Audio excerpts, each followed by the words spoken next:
Alan Sei was born in Yokohama, Japan in 1937. His father was a Korean orphan raised by a British family in Shanghai, and his mother was a Japanese American born in Oakland, California. Ever since he was young, Sei wanted to be a cartoonist, but his father didn't approve.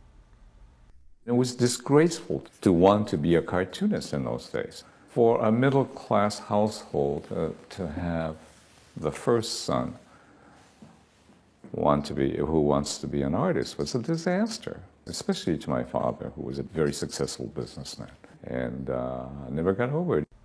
Sei's parents divorced when he was 8, and his mother took him and his siblings to live in the rural area outside Hiroshima. They were living there when the bomb dropped. When Sei was 12, he was sent to live with his maternal grandmother and enrolled in a school in Tokyo. Since his relationship with his grandmother was no better than with his father, she also disapproved of his desire to be a cartoonist. The two negotiated an agreement that Sei would live by himself in an apartment closer to his school. It was then that Sei started his apprenticeship. Sei apprenticed to Noro Shinpei, a cartoonist whom he greatly respected.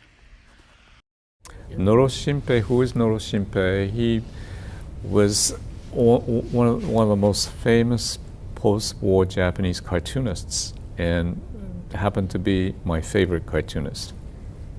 And he was one of the great pioneers of what manga has evolved into today. And that's what I wanted to do. And I went and crashed the studio. When Sei was 16, his father moved him to the United States, where Alan was enrolled in the Harding Military Academy in Glendora, California. He was put into the 6th grade because he spoke no English. The war was over, but the anti-Japanese sentiments were very much still present. Sei remembered.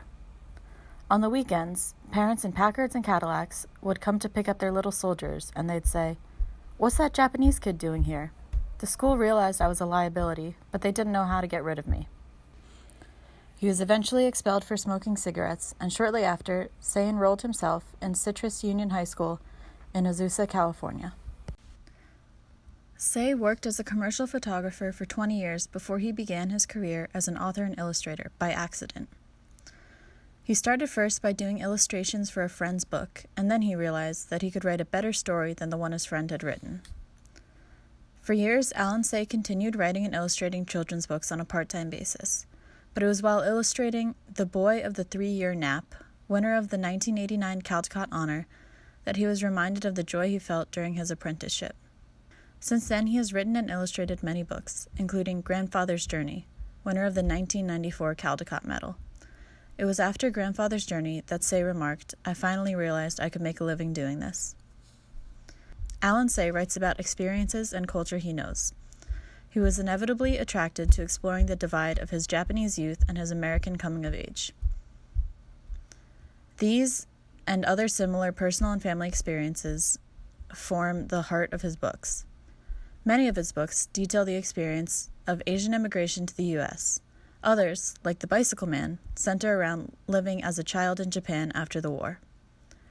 When Sei creates a book, he focuses on the art. Sometimes he paints half the pictures for a book before he knows for sure what the story will be about. Let me describe my working process for my usual picture book. What I do is I start painting from the first page. I don't jump off to some fancy scene that I want to paint first. I go down the line, first frame, and I usually give myself 2 weeks to do it. At the end of which, regardless of where the painting is, I go to the next one. And usually I have a fairly rough idea as to what the second frame should be. The reason for 2 weeks is this. I've reached a point where I cannot finish a painting. I can work on a painting forever. And that's not good for earning a living. So I give myself 2 weeks, let's say, go to the next one, 2 more weeks, and then I try to get through the book. And when I have all the images on paper, then I return and I start finishing them. He says some of his best ideas come through pictures, not words. You react physically to a work of art, he says. When you break out in goose pimples, then you know you have something.